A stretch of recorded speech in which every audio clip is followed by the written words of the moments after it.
Ia menduga kalau tiang itu digunakan untuk eksekusi para terpidana mati.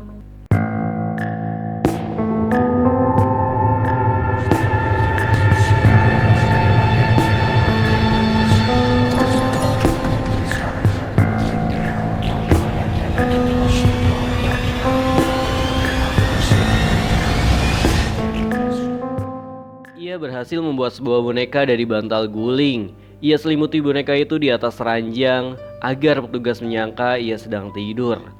Setelah tinggal satu dorongan ringan saja, dinding yang ia gali sudah bisa digunakan. Roni menunggu waktu yang tepat untuk lari ke dinding tembok belakang penjara.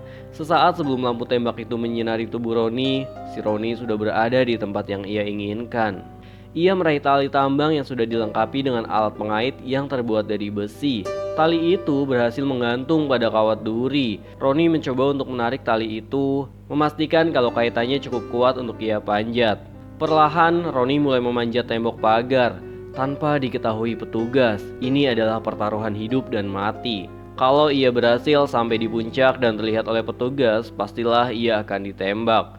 Saat tinggal sedikit lagi sampai di puncak, ia berhenti menunggu cahaya lampu tembak melintas terlebih dahulu agar ia tidak terlihat, dan dengan sekali tarikan saja ia berhasil berada di puncak. Ditariknya tali itu lalu ia lemparkan lagi keluar penjara. Dengan tergesa-gesa Roni menuruni tembok itu. Kaki dan lengannya berdarah karena terkena kawat duri. Belum ada satupun yang tahu tentang pelariannya. Ia mengendap-endap di antara semak lalu masuk ke dalam hutan. Roni berlari secepat yang ia bisa entah kemana arahnya. Yang penting menjauh dari lapas. Sekitar 30 menit setelah Roni berhasil kabur, bunyi bel darurat yang berasal dari lapas terdengar nyaring. Petugas sudah menyadari kalau Roni melarikan diri. "Ayo gerak cepat!" suruh kepala lapas pada anak buahnya. "Siapa?" "Telusuri semua hutan, tangkap dia secepat mungkin," kata kepala lapas. Dia benar-benar marah karena ada narapidana yang kabur. "Siapa?" jawab para anak buahnya kompak sambil memegang senjata laras panjang. Malam itu juga mereka menyebar ke segala arah. Anjing-anjing pelacak dikerahkan. Para petugas bersenjata siap meringkus Roni dan membawanya ke tiang kematian. Kejadian itu terjadi sebulan sebelum Roni dieksekusi mati. Dan hal itu benar-benar membuat kepala lapas sangat marah. 2 hari berlalu Roni belum juga ditemukan. Lelaki itu masih berkeliaran di hutan Nusa Kambangan. Kondisi tubuhnya semakin lemah sepanjang pelariannya. Ia hanya memakan biji-biji kopi mentah yang ia petik sendiri dari pohonnya. Sementara untuk air minum, ia hanya mengandalkan embun yang menempel pada dedaunan. Roni harus terus berjalan. Tujuannya adalah pantai. Ia akan menyeberang ke dermaga dengan cara membuat rakit dari kayu. Tapi sampai saat ini ia belum juga melihat pantai. Sekelilingnya hanya pohon-pohon besar dan semak-semak rindang. Tubuhnya seketika ambruk. Dia tidak lagi punya tenaga untuk berjalan. Matanya sayu memandangi langit yang cerah. Ia pasrah bila memang harus mati di hutan ini sekarang. Perutnya sangat lapar, tenggorokannya sangat haus. Dan saat ia terkapar, tiba-tiba terdengar suara langkah seseorang. Ingin sekali Roni bangkit dan lari, tapi tidak bisa. Langkah itu semakin mendekat. Suara daun-daun kering terinjak terdengar dengan jelas. Ternyata yang muncul adalah seorang nenek-nenek. Ia memperhatikan Roni yang terkapar tak berdaya. Nenek itu memicingkan kedua matanya. Si nenek itu membaca tulisan yang ada di baju si Roni. Nenek itu kaget saat menyadari kalau si Roni ini adalah tahanan penjara Nusa Kambangan. Segera nenek itu kabur dan ketakutan. Ia tidak mau ada masalah dengan para penjaga lapas.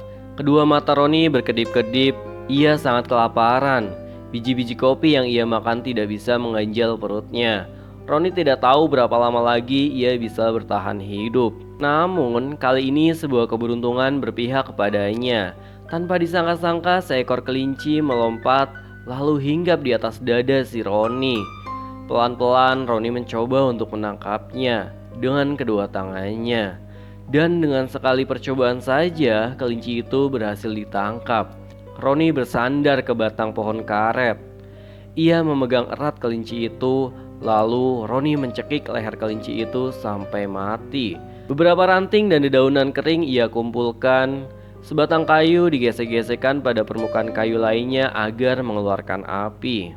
Tidak butuh waktu lama, asap mulai mengepul, arang pun terbentuk. Roni tersenyum lantaran ia berhasil membuat api. Kemudian kelinci siap dipanggang bulat-bulat. Malam pun tiba. Roni masih duduk bersandar di bawah pohon karet. Ia benar-benar kenyang setelah memakan seekor kelinci yang berukuran besar. Entah dari mana asalnya. Tiba-tiba saja ia mendengar gemuruh suara kerumunan orang. Roni terkejut dan langsung berdiri. Itu pasti para polisi yang sedang memburunya. Roni mencoba untuk mencari tahu dari mana datangnya suara gemuruh itu.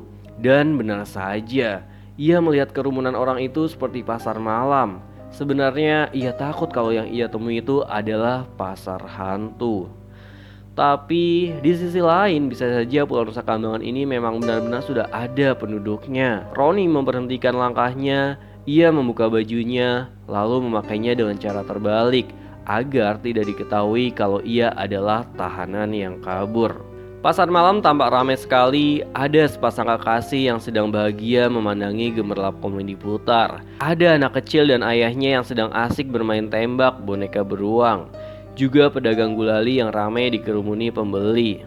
Walau pasar malam itu ramai, tapi tidak ada satupun yang melirik Roni. Hingga saat ia melewati sebuah kedai permainan memanah boneka, seorang lelaki memanggilnya. Mas, mau coba main? Tanya seorang lelaki kurus sambil tersenyum ramah. Saya tidak punya uang, mas, jawab Roni. Sini gratis saja nih, kata lelaki itu. Roni pun mendekat. Sebuah busur panah disodorkan kepadanya. Ia mengambil anak panah yang terletak di atas meja. Dengan penuh konsentrasi, ia membidik sebuah boneka kelinci.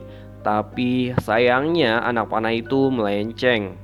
Wah, kurang beruntung, kata pemilik kedai itu tertawa. Roni pun tersenyum. Setidaknya permainan itu sudah membuatnya terhibur. Kemudian Roni bertanya kepada si penjaga kedai itu.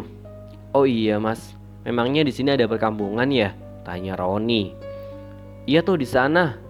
Lelaki itu menunjuk ke arah kanan. Dan benar saja, di sana ada perkampungan warga. Roni semakin yakin kalau orang-orang ini bukanlah hantu. Roni pun berjalan perlahan masuk ke perkampungan itu. Di sana sangat sepi. Mungkin karena ada pasar malam. Jadi warga kampung berbondong-bondong datang ke pasar malam itu. Lampu-lampu depan rumah warga menyala dengan terang. Perkampungan itu terlihat sangat aman dan damai. Saat Roni sedang memperhatikan sekitarnya, tiba-tiba suara seorang wanita memanggil dari belakang. Roni membalikkan badan. Ia melihat seorang wanita muda yang umurnya mungkin saja 20 tahunan. Parasnya cantik, kulitnya putih, rambutnya sebahu. Wanita itu mengenakan kaos oblong berwarna putih dan celana jeans biru. Iya, sahut Roni. Kok nggak ke pasar malam? Lagi seru loh, kata wanita itu. Oh, tadi udah, jawab Roni dengan gugup. Roni heran, kenapa tiba-tiba wanita itu sok kenal. Aku baru lihat kamu di kampung ini. Kamu orang mana? Tanya wanita itu. Aku itu orang seberang. Iya, seberang. Dari Cilacap. Roni menjawabnya terbata-bata. Hah, Cilacap? Jauh banget nyampe sini. Kenalin, aku Elena. Ia menyodorkan tangannya untuk bersalaman. Baru pertama kali di sini ya? Tanya wanita itu. Iya, baru kali ini. Kalau gitu mau gak ke rumahku? Ibu sama bapak lagi ngadain selamatan gitu di rumah, ajak Elena. Selamatan apa? Tanya Roni. Adik pertamaku baru lahir 3 hari yang lalu. Jadi kami ngadain selamatan. Roni sempat ragu, tapi akhirnya dia mengiyakan ajakan Elena. Lokasi rumah Elena memang terpisah dari perkampungan warga, sehingga Roni harus melewati sebuah jalan yang menurun. Iya, jalan itu cukup curam. Ia melihat ada pohon-pohon bambu yang menjulang tinggi. Di sanalah letak rumah Elena, sebuah rumah gubuk kecil yang ia sinari lampu 5 watt. Di depan rumah itu hanya ada satu jendela kecil dan sebuah beranda yang terbuat dari bambu. Elena masuk ke dalam rumah sambil menuntun lengan Roni. "Oh alah, kebetulan sekali kita lagi ada selamatan ini," kata orang tua Elena. "Iya bu, pak, tadi saya diajak sama Elena," timpal Roni basa-basi. "Namanya Roni pak," sambung Elena. "Kenalin, ini bapak aku. Warga biasanya memanggil Mbah Syukur." Roni menjabat tangan Mbah Syukur. Tangan laki-laki itu terasa sangat dingin, seperti orang mati. "Dan ini ibuku, namanya Bu Darsia." Roni tersenyum pada Ibu Darsia. Kedua orang tua itu benar-benar sangat ramah. Roni diajak ke dapur oleh Mbah Syukur. Di sana ia melihat banyak makanan sudah dihidangkan. Mbah Syukur dan Ibu Darsia duduk di hadapan hidangan, sedangkan Roni dan Elena duduk bersebelahan. "Silakan dimakan nak Roni," kata Mbah Syukur. "Oh iya Mbah, terima kasih ya. Kebetulan saya sangat lapar," kata Roni. Dengan lahap Roni menyantap hidangan itu. Usai makan, mereka mengobrol banyak hal. Dari awal mula kedatangan keluarga Mbah Syukur di Pulau Nusa Kambangan, hingga soal pasar malam yang setiap bulan selalu digelar. "Oh iya Mbah, ini namanya kampung apa ya?" tanya Roni. "Ini namanya Pasir Putih. Pendahulu kami yang menamainya," yang jawab malah si Elena. "Diminum tehnya nak." Ibu Darsia menyuguhkan segelas teh dan secangkir kecil madu. "Iya bu, terima kasih." Roni tersenyum dan meraih cangkir teh hangat. "Sebenarnya apa tujuan Roni datang ke Nusa Kambangan?" tanya Mbah Syukur. "Oh, tujuan saya cuma berwisata aja Mbah. Soalnya banyak yang bilang kalau Nusa Kambangan ini adalah pulau penjara. Jadi saya sangat penasaran," begitu kata Roni. "Oh begitu ya." Mbah Syukur menyeruput cangkir kopi. "Oh iya bu, boleh nggak kalau Mas Roni nginep aja di rumah kita untuk malam ini? Kasihan dia, tadi saja kayak orang nyasar di kampung," kata Elena sambil menatap ibu dan bapaknya. "Tentu saja boleh," kata Mbah Syukur sambil tersenyum. "Kebetulan ada kamar kosong di rumah ini," lanjutnya. "Terima kasih ya, kalian baik banget. Saya jadi gak enak." Roni tersipu malu. "Gak apa-apa mas, kami jarang kedatangan tamu kok." "Betul itu mas, jarang sekali orang yang mau bertamu ke rumah kami," kata Bu Darsia. Malam itu obrolan ditutup dengan cangkir teh hangat. Roni pergi ke kamar. Di sana ada kasur yang sangat empuk. Bantalnya wangi seperti baru saja disemprot pengharum. Ada selimut tebal yang sangat nyaman digunakan. Roni mematikan lampu, lalu memendamkan diri di kasur. Ia tidak menyangka di tengah hutan seperti ini bisa menemukan keluarga yang sangat baik hati seperti Elena. Untuk sementara ia sembunyi di rumah ini dari kejaran petugas. Perlahan Roni mulai menjamkan matanya. Suara dengkur Mbah Syukur terdengar dari kamar sebelah. Besok pagi dia akan menanyakan jalan menuju ke pantai, lalu pergi dari kampung ini. Keesokan paginya, entah apa yang terjadi, Roni mendapati dirinya terbaring di atas dedaunan kering, tepatnya di bawah pohon beringin. Seekor kalajengking merayapi wajahnya. Ia berteriak ketakutan, masih melekat di ingatannya kalau semalam ia menginap di rumahnya Elena. Tapi kenapa tiba-tiba ada di hutan kayak gini? Kemana mereka? Di mana kampung Pasir Putih itu? Semuanya lenyap. Di sekeliling Roni hanya ada semak-semak dan rumput liar setinggi 1 meter. Ia juga melihat pohon-pohon yang sangat besar dan sebuah tiang yang ada bercak darahnya. Roni gak tahu kalau saat itu ia lagi ada di lembah. Itu adalah lembah tempat orang-orang dieksekusi mati. Ya, apalagi kalau bukan lembah Nirbaya. Roni masih kebingungan dengan apa yang terjadi dengannya. Ia kemudian mendekati sebuah tiang yang terdapat bercak darah kering. Ia menduga kalau tiang itu digunakan untuk eksekusi para terpidana mati. Bulu kuduknya merinding. Ia segera menjauh dari lokasi itu. Secepat mungkin ia harus menemukan pantai agar bisa menyeberang ke dermaga Wijayapura. Malam pun tiba, tapi Roni belum juga menemukan pantai. Ia bahkan merasa semakin tersesat di hutan Nusa Kambangan. Dari kejauhan terdengar langkah kaki yang mendekat. Roni bersembunyi di balik pohon. Ia melihat ada seorang laki-laki yang dikawal oleh para petugas. Lelaki itu diborgol dan ia disuruh berdiri di depan sebuah tiang. Roni mengintip mereka dari balik pohon. Ia melihat laki-laki itu disuruh berdiri di depan tiang. Ada 5 orang petugas yang membawa senapan laras panjang. Roni yakin kalau mereka akan mengeksekusi mati orang itu.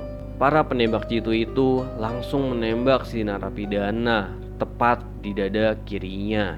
Narapidana itu pun langsung mati begitu saja. Melihat kejadian di depannya, Roni benar-benar begidik ngeri dan dia langsung pergi dari sana.